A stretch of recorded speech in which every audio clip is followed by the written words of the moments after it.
PM India time, and we will be shortly starting our webinar. We can see number of participants are rapidly rising, and we will hope to start our webinar on time.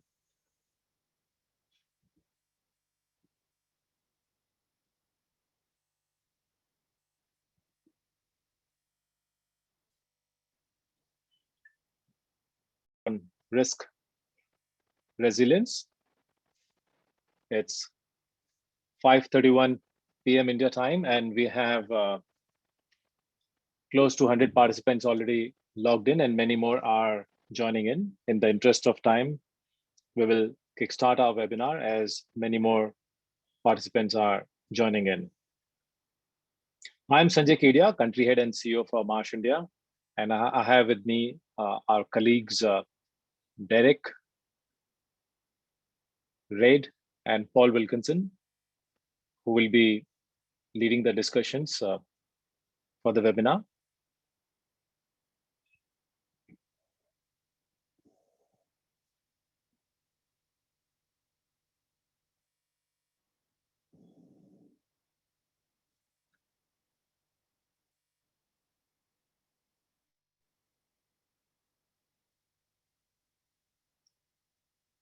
I see the number of participants are rapidly rising for the benefit of everyone who have joined in late. Once again, a very warm welcome to the Marsh webinar on risk resiliency. Maintaining resilience is a continuing journey. It's an interesting phrase which denotes how the whole world of risk is rapidly evolving and changing, and so is the preparedness on risk resiliency. We all know COVID, a high impact risk, changed the world, and so are many other risks which are growing in their size and interconnectedness, be it the cyber, be it the geopolitical risks, be it the climate change, regulatory, and so on and so forth. Each of these risks are magnifying in their own different ways, and they have a huge interplay with each other. Marsh is committed to be with its client to support them in their journey on managing the risk more effectively. Risk resiliency as a concept is gaining far more importance. We launched our global study with over 1,000 corporates across the globe participating in that study. We will be presenting the findings of that report today. We also have the Resiliency Diagnostic tool, which all of our clients in India and across the globe can continue to participate and benchmark themselves and see unique report which comes out by participating in that survey as to how it helps them. And we also have today a panel of experts with whom you can engage and interact and raise your questions. I encourage everybody to please ask your questions in the Q&A tab, which you all know Zoom very well by this time, to share your questions as we progress. I once again introduce the panel to you. For colleagues, participants who have joined in late, we have Reed joining in from the US. He leads our emerging risk groups. We have Derek, who leads our strategic risk consulting from Asia, and Paul Wilkins, based out of Hong Kong, who leads our risk management practice and is a chief client officer for the Asia. And myself, Sanjay Kedia, country head and CEO. Let us have a quick round of input from all of you. Please participate in these polls. It will set some data for our discussions for today. Which is the most important risk to your organization in the next few years? Pandemic, climate change, emerging technologies, geopolitical, cyber, or regulatory environment?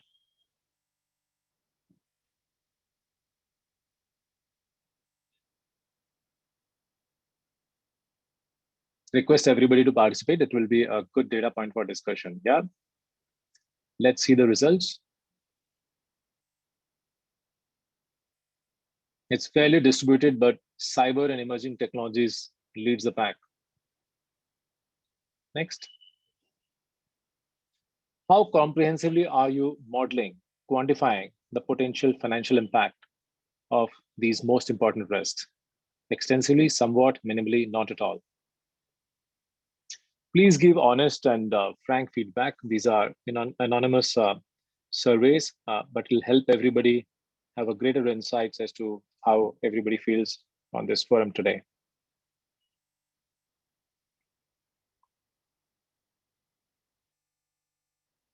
somewhat, and then spread. Yeah, next.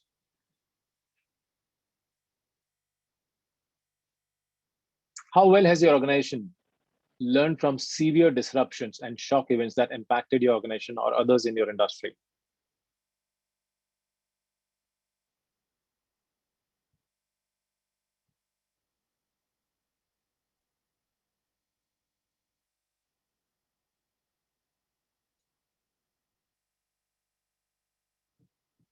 A lot of learnings to carry, yes.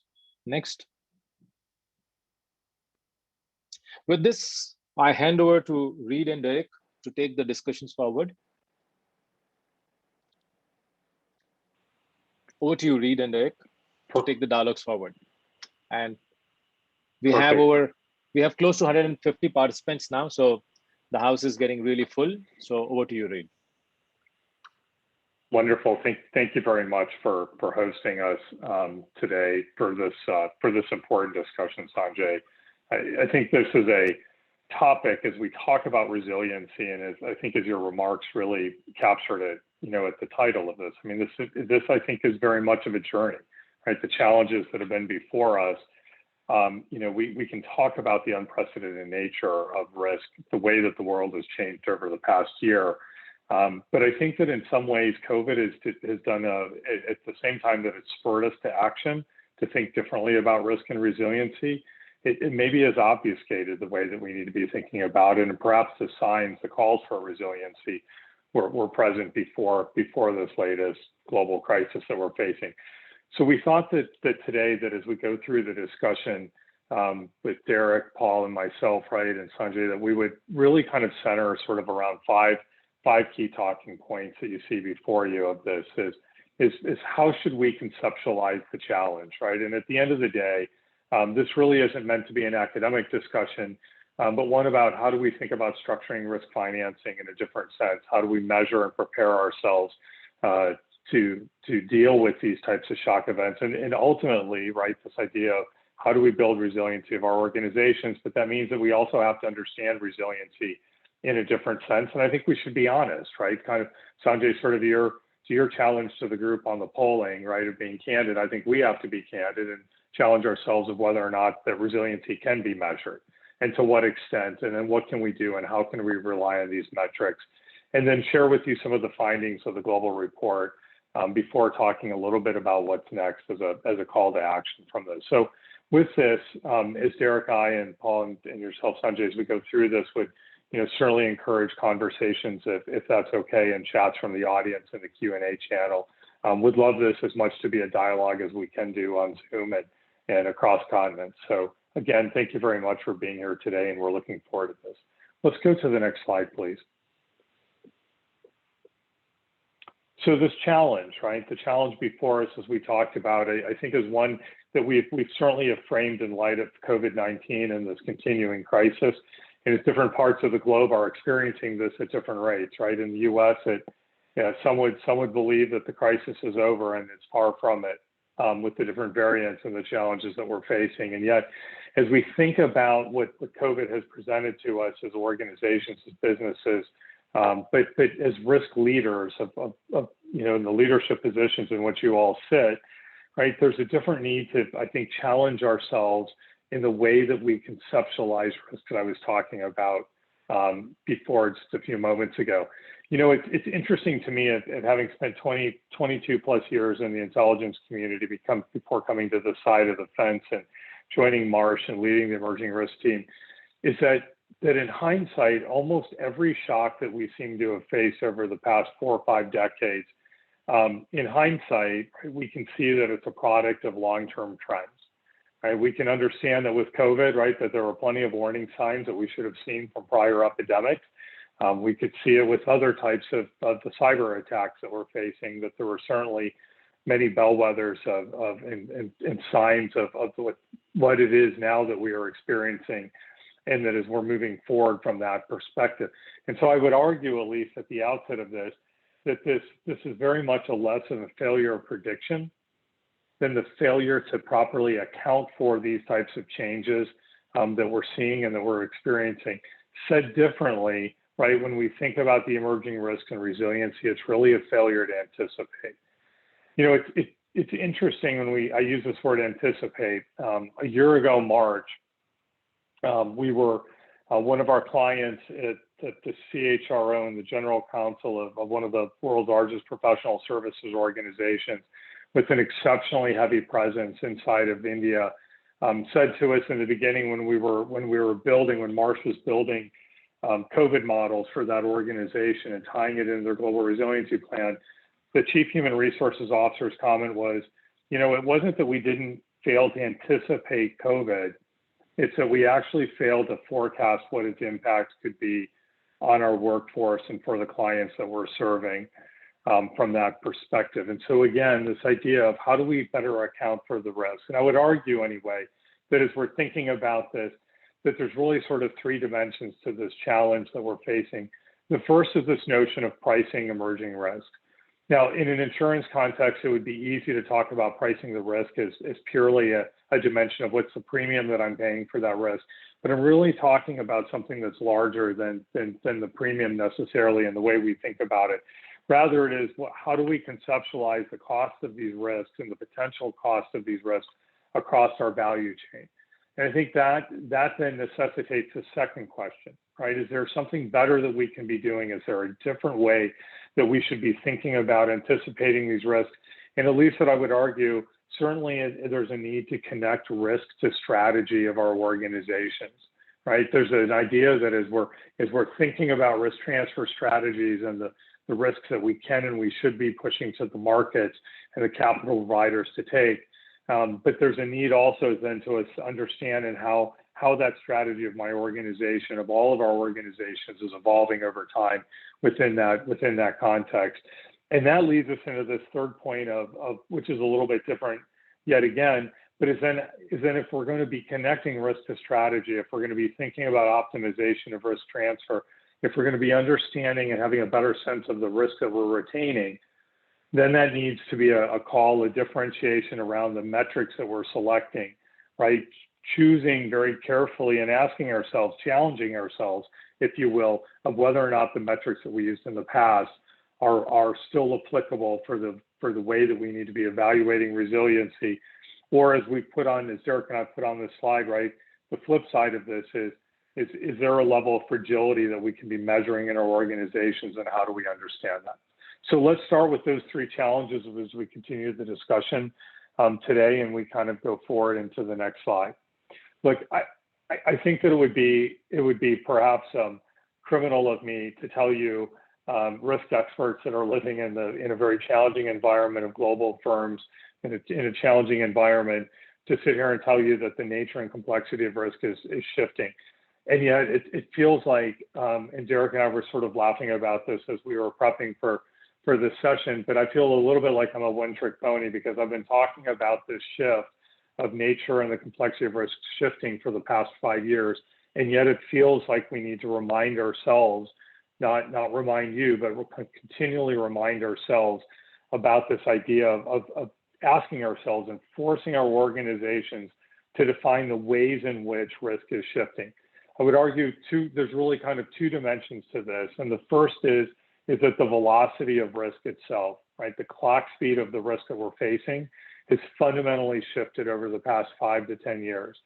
In the fact that the way that the risks can move across the globe, right? And we only need to think about the recent wave of global cyber attacks that we've been seeing.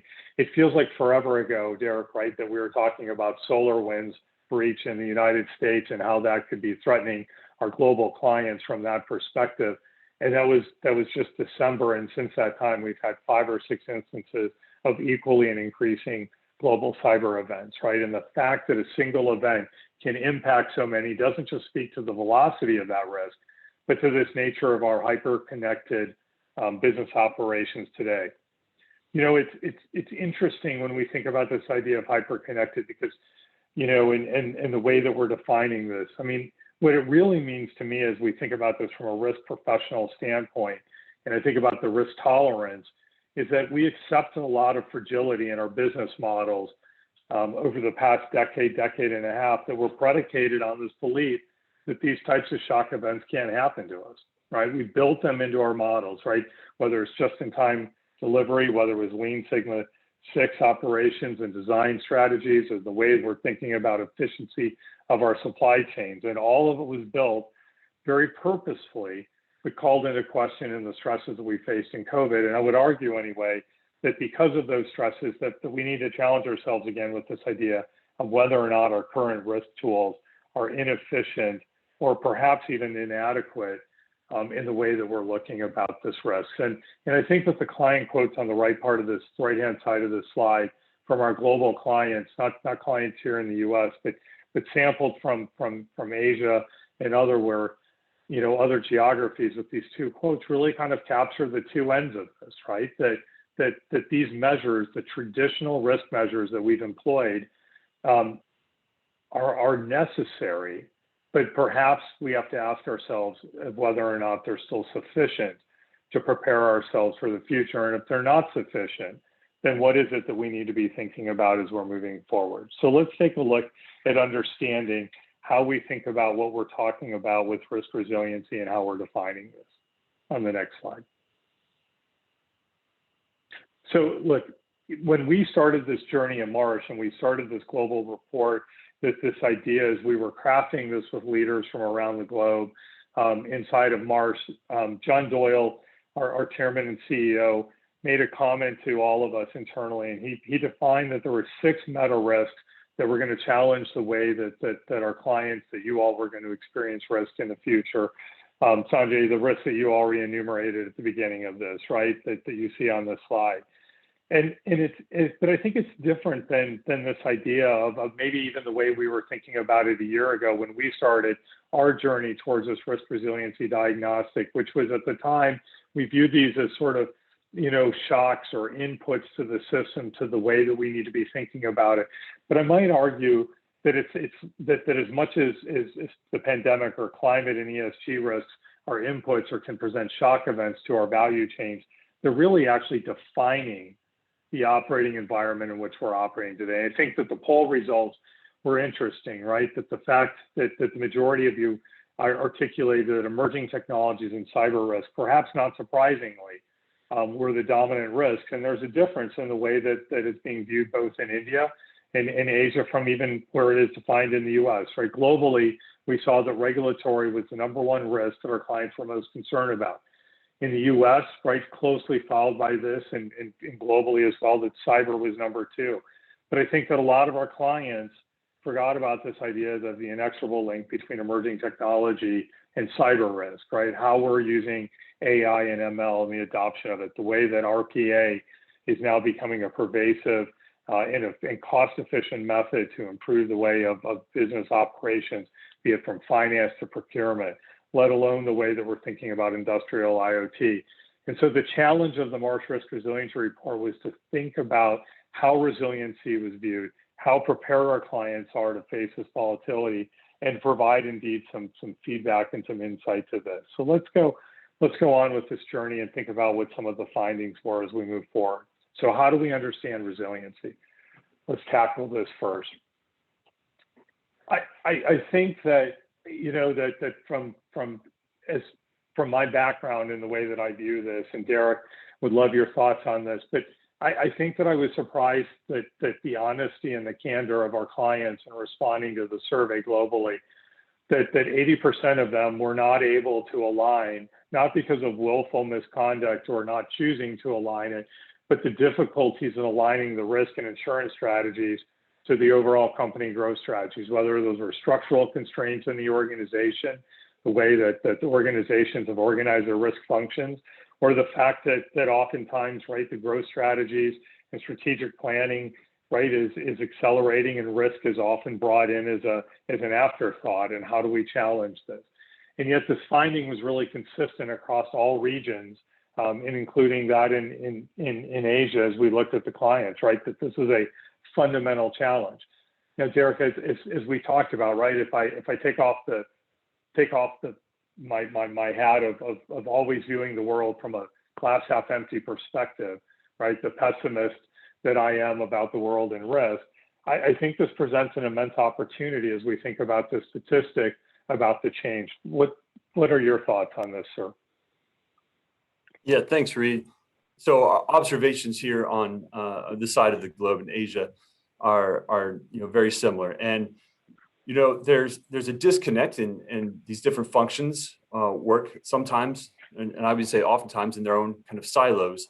And the opportunity that you mentioned here, I think, is the collaboration piece, and which we know, and we'll speak more on later, is collaboration is one of those 4 key levers of building organizational resiliency. So it's kind of looking at yourself critically and internally, and then kind of identifying opportunities to break down those silos and create some cross-functional or cross-talk and understanding about the risks, and then working together to mitigate those. Fantastic. Thanks, Derek. As we go through that, I think the other dimension here, and the way that we've been interpreting and talking with some of our clients, and yourselves included with this, is not just what the right is those levers of resiliency that we're going to talk about in a moment that Derek talked about. But this also tells me something about the counterparty risk, if you will, that our clients are facing in their supply chains, right? So as we've been working with the Fortune 500s on the risk resiliency, both in the US and in Asia more broadly, right? It's now the question of, are those people, are those organizations in my ecosystem not aligning risk with their growth strategies? Are they prepared like I need them to be, given the consistency of this finding? So as we're on this journey, let's take a look at these levers, Derek, that you were talking about on the next slide. So in this journey to resiliency, I think first the first point of this is that there's a need to redefine resiliency, and something that we captured in the report, and hopefully, as you all will have time, or some of you may have seen it, but too oftentimes I think we take a very narrow conception of resiliency, right? We define it as this rebound capacity to absorb a shock event, right? Our ability for the organization to snap back to normal operations, to minimize disruptions. In the world, in the way that we think about it in the cyber realm, it's recovery time objectives, right? How fast can I recover my operations? And that's certainly a key component of resiliency. But there's a second dimension to this that really starts to challenge us, and I think it's this idea, Derek, you were talking about a moment ago, about where that opportunity lies, which is that when the seas are calm, how are we preparing our organizations? How are we designing our risk functions and leveraging them to seek competitive advantage when we face those signs of turbulence? And it's interesting, when we looked at over almost 1,500 companies across 20 plus years of experience, and we asked the question in the data about, how did share price move, or total share return of those companies respond during quarters in which significant crises were felt?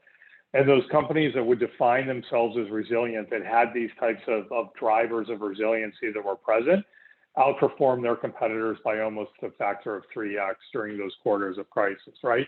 So this isn't something that's about just that, again, that snap back capacity or that recovery capacity. It's really what that statistic of that total share return shows us, is that it's the organizations that were forward-looking and were planning and designing their organizations around these levers of resiliency. One of the things that's interesting that's happened in the United States, I think it bears mentioning with all of our global clients, but the Business Roundtable, right? This organization that's hosted here of Fortune 250, largely Fortune 250, but CEOs, has started to ask themselves a couple of questions, right? Should our executive compensation be tied to factors of resiliency?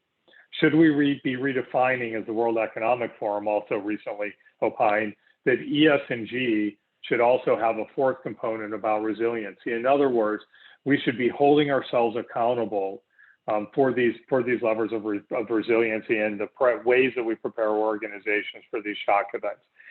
Ultimately, what Marsh decided is we looked over 2.5 decades of research into resiliency and econometric studies of those factors that had strong explanatory power of what separated those top performing organizations over those past 20 years in this. It came down to four key levers that Derek was mentioning a moment ago. The first is this idea of how well am I anticipating risk, right? Am I horizon scanning? Am I understanding not just what's in front of me in the next quarter or where I'm going to be in the next year or how I'm designing my risk transfer programs because of the pricing pressures in the market today, but really understanding and challenging ourselves about what it means for the future risk. The second dimension that held the most explanatory power was, am I forecasting risk, right? Am I using financial modeling? Am I using and deploying scenario-based financial stress tests across my organization?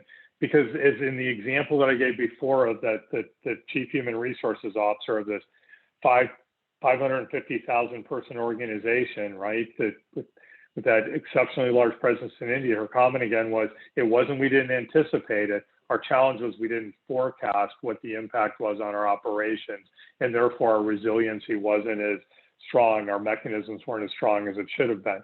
So we need to be developing these forecastings, not just on our own operations, but running these financial models on our supply chains, understanding what it means beyond first call and second call in our supply chains to truly understand the range of shock events.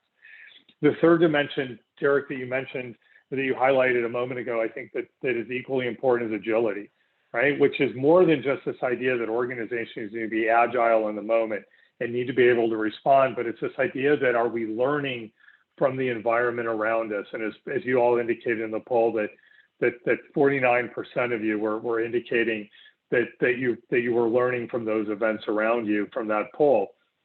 But interestingly enough, around the forecasting, that well, 60% of you were talking that there was some degree of modeling, right? What we found in this, and we'll share in a moment, was that not enough of our organizations are doing this consistently. So what's the takeaways from sort of these first three levers of resiliency? I think it's twofold. When I think about my first party risk, when I think about the risk in my organization, the question is how can I leverage all of the foundational pieces that I have in play right now, the way that I'm designing my risk transfer program, how am I connecting that to my enterprise risk management programs, as well as my business continuity? And then what are the gaps that come of that? And ultimately, how do I connect it to my strategy? And that really gets us to the fourth driver of this, which is this idea of collaboration. How closely knitted are our risk functions as we're thinking through this? When we talk about this alignment of risks, though, right, globally, less than 20% of our organizations are measuring risk across the entirety of their organization. So think about this not just from your perspective of where you're sitting today, if your organization falls in that bucket, but think about the counterparty risk that your company poses to some other entity that's connected, whether you're upstream or downstream from them in their value chain, right? So the way that we're thinking about this is important. The other thing that really emerged from this study was that overwhelmingly, that how the risks that our clients are telling themselves are important aren't always the risk in the way that they're saying is the biggest impact to their operations or their value chains, which again then means that if I've got that disconnect or that gap in understanding, that I'm almost assuredly looking at the wrong metrics and I'm measuring the wrong things. And as the adage goes, you can't manage what you're not measuring. So let's take a look a little bit more at the disconnects of risk. And then from there, we'll dive into this idea and this challenge of whether or not it can be measured.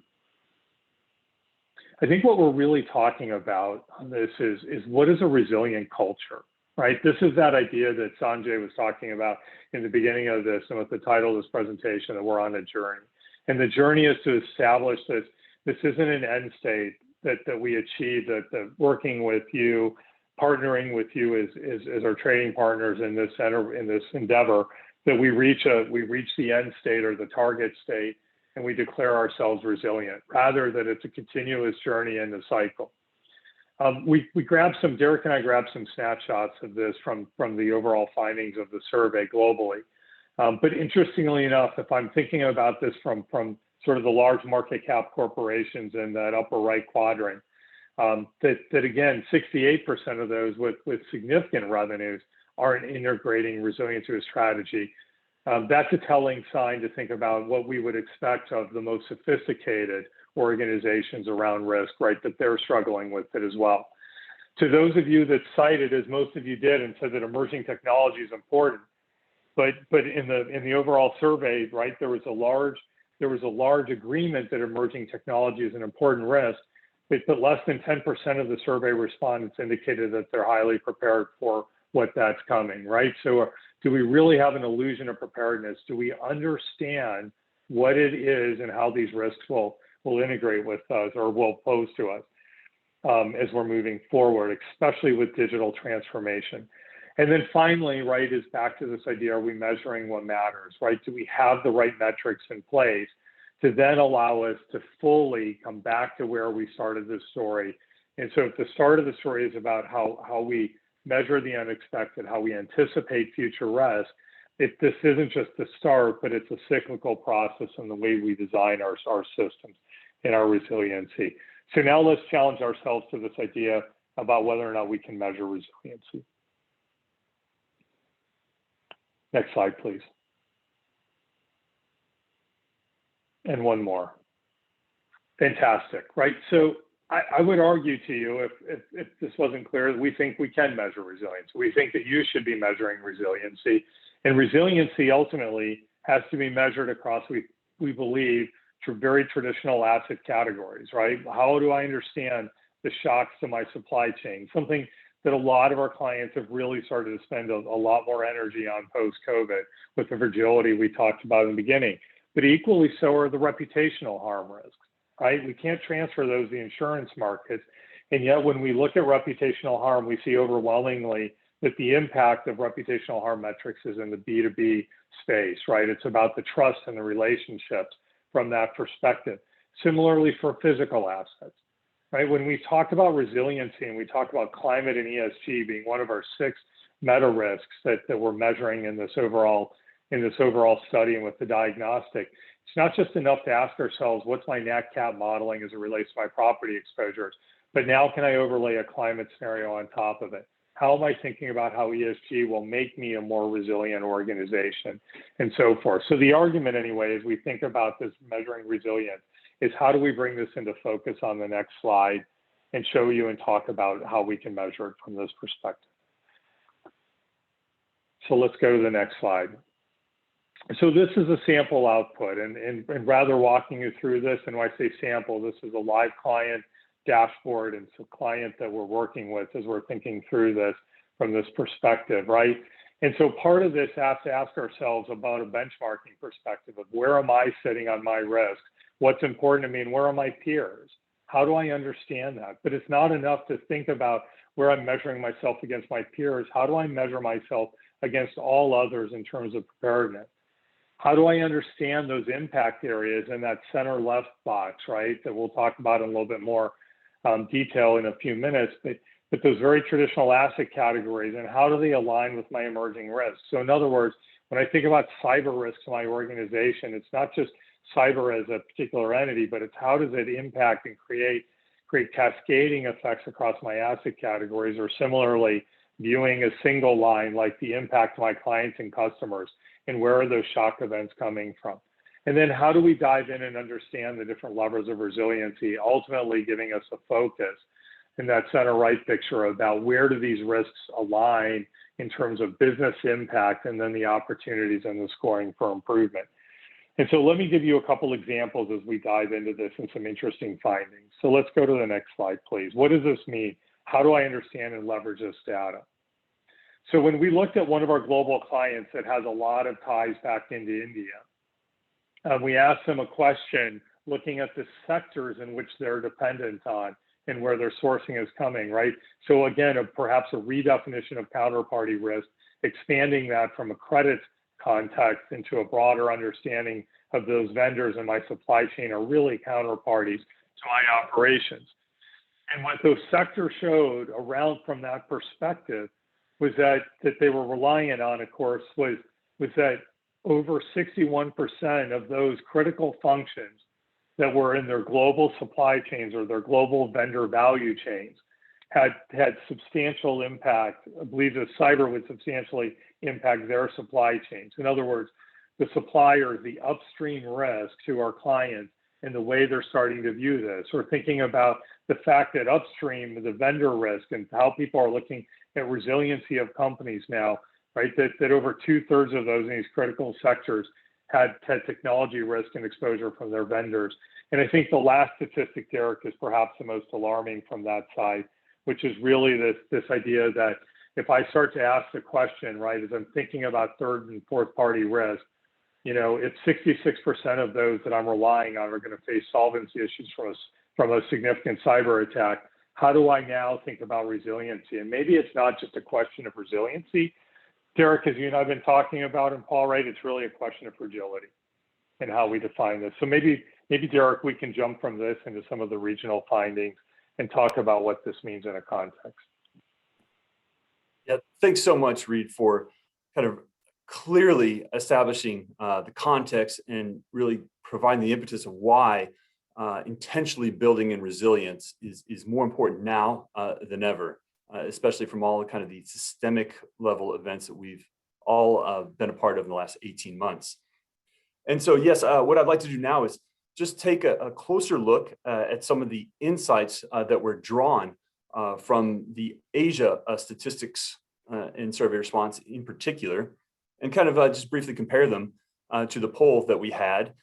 And as we can see here, the most important risks that were identified by Asia-based respondents were, not surprisingly, pandemic, but also aligned with your responses, cyber and emerging technology. So feel some level of comfort that you are thinking much like your kind of peers and other geographically located industry, but also don't be too comfortable because blending into the crowd sometimes means you might be missing some other risks that are very relevant to your business model. Least important risk identified was geopolitical risks. And what we see here down at the bottom is what regulatory risks were identified as the biggest risk globally, but actually came in nearly last place for Asia. Now that's fine, but I would say that every industry, every kind of business player in the industry needs to take a careful look, because regulatory risks in Asia is a fast-moving river, if you will. All you need to do is look at, let's say, what happened to Didi in China this week, where they're IPOing in the US on Monday, and then they're essentially were shut down by the regulator on Wednesday, and the stock plummeted like 30% in 2 days. So regulatory risks in Asia are real. So those are the most important emerging risks identified. Let's move to the next slide, please. We talk about how respondents viewed the most impactful emerging risks of these six. And so we see just a bit of overlap, but some divergence. So when the most impactful risks the survey response identified were indeed regulatory risks, again, emerging tech pops up, but then also geopolitical risks shows up as well. The least impactful risks that were identified were pandemic and climate and ESG risks. And that's interesting, because what we're trying to do in part in this survey is to identify where there's some separation between concepts that should be linked, right? So important risks and to the business should be linked fairly closely to the impactful risks identified. And there's some divergence here. And if I may just draw out the climate and ESG in particular, a report just came out this week, which identified 99 out of 100, I'll repeat that, 99 out of 100 global cities that are most at risk for climate change driven kind of physical risk exposure are located in Asia. Okay, so we just kind of want to highlight where we think that there may be some daylight between reality and perception. Okay. Next slide, please. So we want to talk more now about resiliency as it relates to those emerging risks and the perceptions and perhaps reality. And first, I want to just kind of show how Asia compares to the rest of the world in terms of those 4 levers of resiliency and how they measured up. And what you can see here is there's not a lot of difference, actually, no more than 2 percentage points in any category. But I would say that doesn't tell the whole story. Another key takeaway from this slide is that Asia and continental Europe are roughly the same in their resilience in these four categories, lagging a bit behind the United States, but ahead of Latin America. Okay, so it just kind of gives some comparison to the different regions and how they're handling their investment and preparedness in applying these levers of resilience. Next slide, thanks. So if we want to get a little more granular in terms of how these levers of resilience shake out, especially in terms of these 6 emerging perils, what we see here is a chart, stoplight chart, green being above average performance when compared to global responses, yellow being on par or average performance, and then of course red is below, benchmarking below average. And what we're honing in almost in like heat map like fashion on cyber and emerging tech in the anticipation category. Remember, please, that Reed made a very kind of important point about how key the anticipation is in relation to the other levers. If you don't see the risk, if you don't identify it, then it's going to be very hard to quantify it and then build in risk mitigation measures and then collaborate amongst the various stakeholders, internal and external to your organization. So those 2 risks were identified as 2 out of the 3 most important risks for Asia and globally, yet we find that Asian respondents say they are least effective in anticipating what might occur in the future. So that draws our attention and we think deserves more treatment by the business. Additionally, as we move down the chart of perils, we see geopolitical and pandemic risks. They are showing up red in terms of organizational agility. Now, I think that these are very large systemic risks, which may feel out of the reach of an individual organization's ability to influence the outcomes. And that's understandable. However, no organization is powerless to build in resiliency in terms of being prepared to respond to incidents. And I do want to differentiate response from reaction. Okay, so response is acting with intention, leveraging your preparations, that could be your plans, procedures, resources like people, budget, and processes. So just because they're very large macro issues doesn't mean that you cannot build in resilience at the micro level. So we want to encourage that as well. Next slide, please. Thanks. So, this can seem like a very large set of issues. And so we always kind of want to know, where do we take the first bite of the elephant, so to speak? Where can we get the quickest wins and make some progress in advancing our risk management and resiliency initiatives? And so what we've charted out here, as you can see, are the 6 perils across the top. And on the side, we have the self-assessed preparedness to deal with these perils, and then our assessment on the resiliency by the way the respondents answered the questions. And so again, we're looking for some distance between self-assessed preparedness and then the way they answer the questions, which allowed us to rate the resilience. And we're going to look at 3 in particular, and they're the same ones that were identified in the Asia level data set. And that's emerging technology, cyber, and then, but we're also going to put in regulation here because we believe that regulation can be sweeping and it can be severely impactful.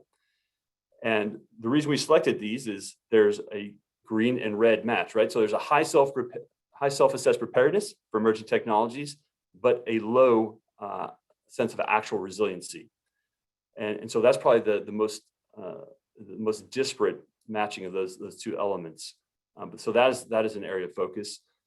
Cyber, we have a high self-assessed preparedness, and this is actually supposed to be almost an orange, halfway between red and yellow. But the score on anticipation around cyber risks, remember, was so low that we felt that this is definitely more severe than moderate, but maybe not so bad as being completely unresilient. And we do want to draw attention to the regulatory environments.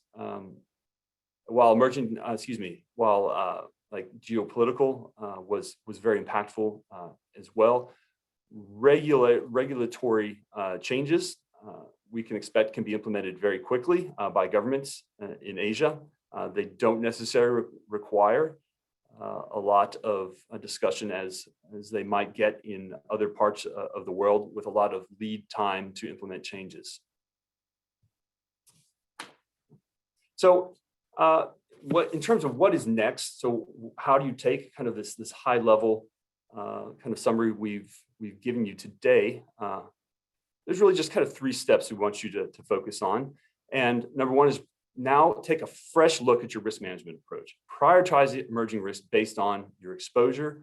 The last 18 months have given us no better reason to take a fresh approach and a fresh look at re-identifying and reassessing our exposure to risks. Then, once those risks have been identified, we would definitely want to be able to develop forward-looking risk strategies. And I just want to encourage everyone that, when you make an investment, you get the prospectus and it says, past performance is no guarantee of future returns. Well, past performance and past risk patterns are no guarantee of future risk patterns and future impacts. So take a forward-looking approach and think very broadly about the ways in which your organization, its people, its assets, and your reputation may be impacted by these emerging risks in particular. And then finally, refine the processes to increase that shared knowledge in the organization. In our mini poll, I think we had about half of respondents said, yes, we've learned lessons, and maybe we've even codified them based on our own organization experience or the experience of our competitors or peers in industry. But I would ask, go one step deeper, and is, have you been able to influence change to the business model to link risk management to the operating model and strategic objectives? I think that is the clear sign of success from learning, and that is where you achieve continuous improvement in your risk management enterprise. And as we mentioned at the top of our call, the Risk Resilience Diagnostic Survey is still open, and we highly encourage everyone who wants to take it to do so. We are looking to build a massive database that we could leverage for both, let's say, India clients or any given country or sub-region. And then we're going to do that over time in the coming years as well. So you can compare by region and then year-on-year performance, and then benchmark yourself against your own performance in previous years. And I would say that that's the last thing we wanted to talk about, but we wanted to leave time for questions from the audience. So yes, and one last poll question. Would you like a specific assessment for your company based on completion of a simple questionnaire? And this, of course, is the Risk Resilience Diagnostic Survey itself. It probably takes, I would say, no more than 15, 20 minutes at tops, and you will get a benchmark kind of a study of your organization against your industry and then against the entire population of survey respondents. So please take a quick moment to fill out the poll, and I would also invite anyone to ask a question either through the kind of the chat function, or if we have the ability for you to actually come online and speak to us, we would love that as well.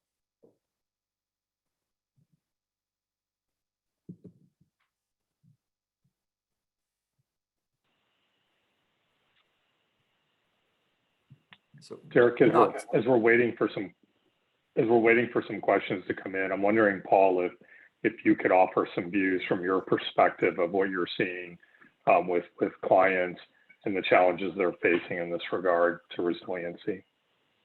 Yeah, sure. So in Asia, like everywhere else, it's very much an evolving situation. I think companies understand now that the risk profile has completely changed. It's not enough for a risk manager to be just worried about their fire protection and their liability exposures. Now it's suddenly become a hugely sort of broader, more holistic view of risk that needs to be taken. I think it's quite interesting in the presentation you referenced, I think it's a European company around cyber, and they're their concerns around the supply chain. So it's very interesting. I think we all saw the media at the weekend, and I think that's essentially what happened in Sweden with the attack from Russia. I believe they accessed basically they accessed the company through the supply chain and software that was used for managing the supply chain, and through that process managed to shut down physical stores because the point of sale was kind of shut down in all these stores in Sweden.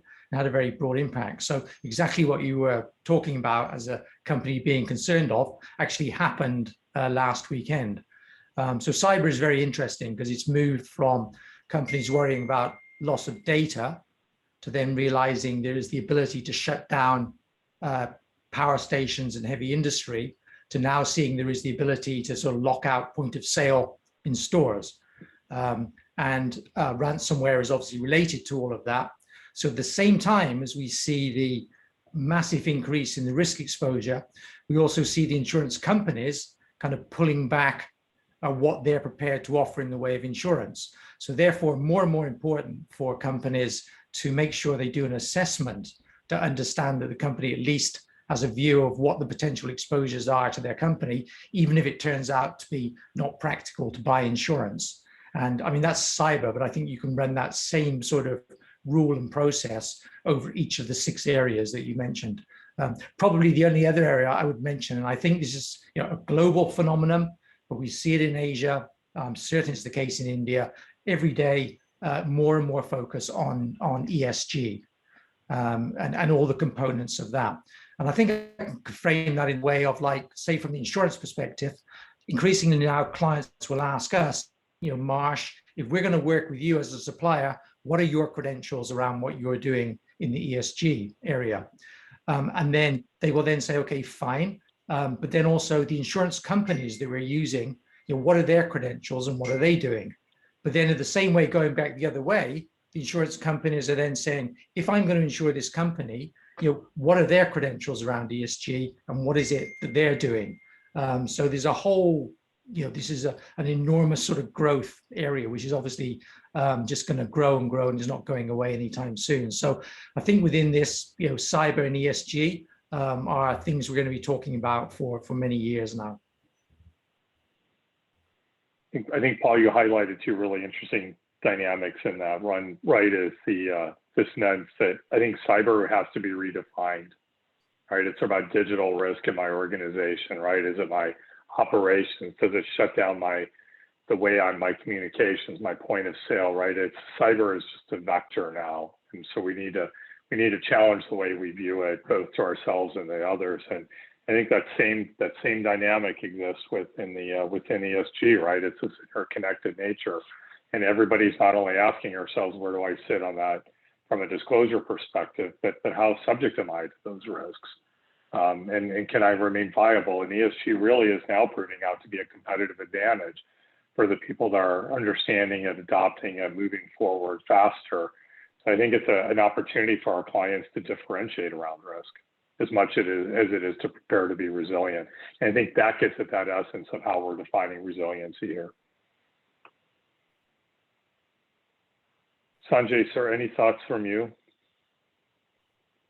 In the Q&A tab, it's an interesting question that would risk resilience be dependent on digital and less high-tech modes? For example, if a tsunami comes, digital media could be disturbed, satellites, drones, and critical assets could be disturbed. So do we move to a lesser tech solutions because of this? These are like almost like ethical questions of, do we move to a less tech dependent society if, very interesting question. That's true. Yeah. So any comments from the panel here? If I can have something that's maybe runs a bit in parallel, maybe doesn't satisfy that specific question, but I think that the concept is, do we move backwards a little bit technologically to become more resilient? And I think one of the examples of a client issue that I worked on during a kind of government lockdown countrywide was a client was manufacturing one part of a much larger commercial vehicle, and they had concentrated their supply chain for this one small part, less probably than 1% of the total value of the end product, to one vendor. and had adopted, of course, a just-in-time logistics model, a lean logistics model, meaning very little to no stock was kept. And so, and Reed mentioned this early on, is adopting the best practices, right? The things that I've been teaching in MBA schools for the last 20 years, actually turned out to be the cause to have what has turned out to be almost a $10 million a week financial loss for a few weeks in a row, because they had adopted the newest technology, the newest methodologies, and that actually made their supply chain more fragile. And so, clients, and we're recommending this, or go back to look at your supply chains, reassess them to building that resilience. So there's not one kind of small breaking point that could, cause you to grind to a complete halt. So that, in a way, is a bit like answering questions. Yes, we're taking a step back from what is considered best practice, because it turns out it may not be the most robust system and business model. We have a very interesting area. I think it's good that this is being raised.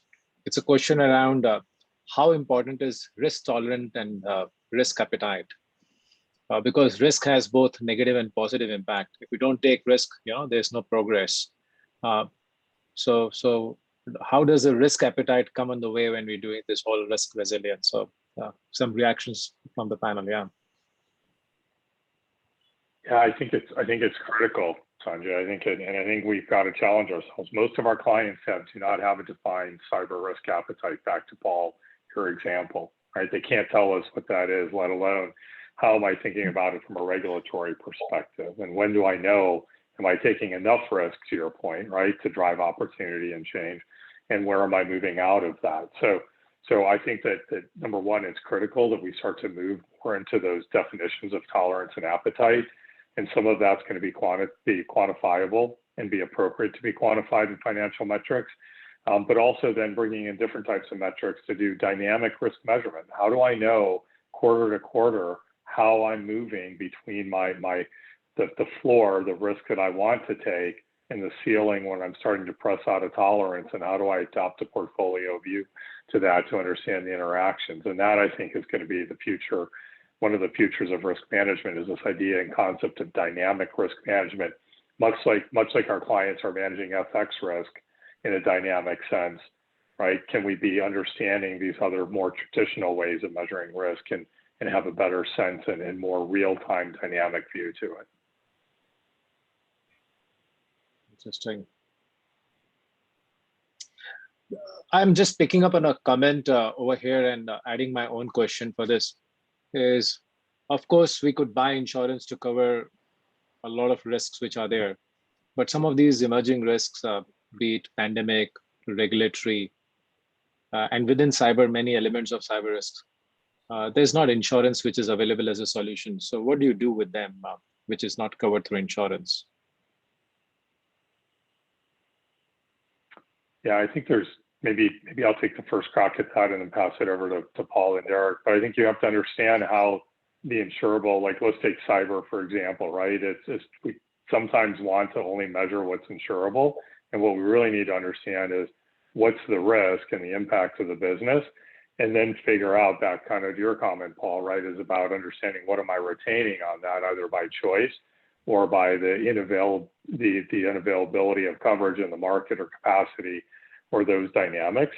And then it's really, I think, Sanjay, bringing into view, like, how do I understand where my controls are playing in that space, and bringing in multifaceted assessments to be able to plan for that. So I know whether or not, back to the last question posed by the audience, of whether or not I'm exceeding my tolerance in those dimensions, right? And fundamentally, I think that means we have to define risk in terms of what's the sense to the business, right? We develop FP&A does quarterly forecasts for all of our companies around finance and performance and where we're going to meet. We need to adopt that same model when it comes to risk as we're thinking forward about future state events. Any comments from Derek and Paul regarding what to do with the risks which are uninsured and they're above the threshold of your risk tolerance? What does the company do?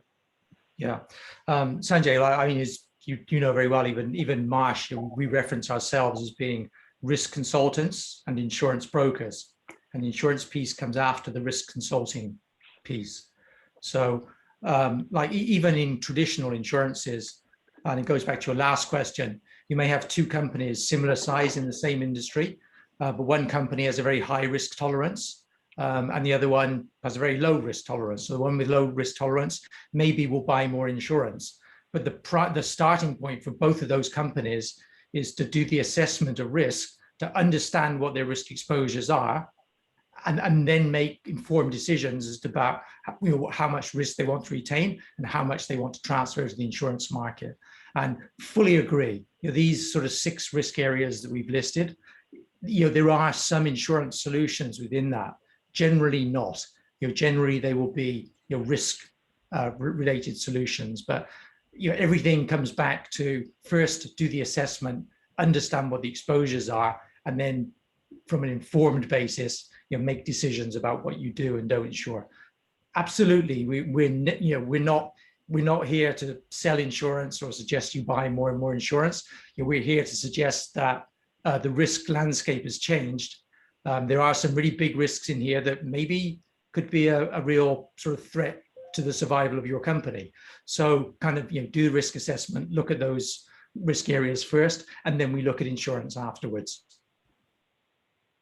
Great. I think this is a great message, as a parting message to end that the life has to be looked beyond insurance. Do all the steps about risk assessment, look at your risk tolerance, look at what the insurance solutions are, what's your risk appetite. So unless you know all those, risk landscape have really changed. So that's great. Now, before we end the sessions, from all 3 of you, is there a one takeaway, big message if you want to leave with the audience? And with this, we will end the session. So with each one of you, I know you all said, but if you still want to summarize one big takeaway from each one of you for the benefit of our clients. Okay, well, Sanjay, let me jump in there. So I think very, very encouraging to see that 90% of the almost 200 participants said they would like to receive some input from the risk resilience diagnostic survey. Obviously we'll send that out, and then for anybody that completes it, as Derek said, there will be an output. We'll give you some outputs similar to that we showed here for you to review, and then from that you can benchmark yourself against your global companies, Asian companies, or even your industry to some extent. And if we get a sufficiently large database for India against other Indian companies, and then we're going to be doing this going forward every year, so you'll be able to benchmark as you sort of proceed with this. So there's no cost involved. It's a relatively simple survey. We will give you the output, and then following the output, we'll then be very happy to have discussions with you relative to that output. Thank you. Derek, you want to go next? Sure, thanks, Sanjay. So I would just say that risk is not, nor has it ever been, static, nor will it be in the future. So risk changes. Your approach to risk management needs to be flexible and change as well. Continue to assess, or especially now in the last 18 months more than ever, reassess your actual risk exposures, and then make sure that you are developing and implementing risk mitigation strategies and test them to make sure they're fit for purpose. Great. And Reed, the final word. It's a heavy burden, Sanjay, making me the last person on this, following those great comments from both Paul and Derek. I think that for me, it would come down to, maybe add one other dimension, is coming back to this idea of building risk forecasts, right? It's not enough to measure my property risk today or my cyber risk today, but how do I understand how my organization is going to change over the next 5 years and envision my risk over that kind of time horizon? So I'm making purchasing decisions about my insurance strategies with that long-term view, but also then understanding how my ERM and my other risk management programs, back to those assessments, calculate into that. So again, I think there's an opportunity for us to advance our understanding and measurement of risk, and really drive this much more the way that our CFO colleagues think about measuring op risk to their organizations from that perspective. To pick up on those ideas that risk isn't static that Derek was talking about, and then to drive these solutions that Paul was referencing. But Sanjay, thank you very much for allowing us to be party to this and to dialogue with your client base. It's a real privilege, sir. So thank you all, and thanks to all the participants, and of course, thanks to the panelists. Really appreciate. It's good to start the program on time and end the program on time. And we will continue our conversations with all of you who have joined. As Paul said, please participate in the risks diagnostic survey.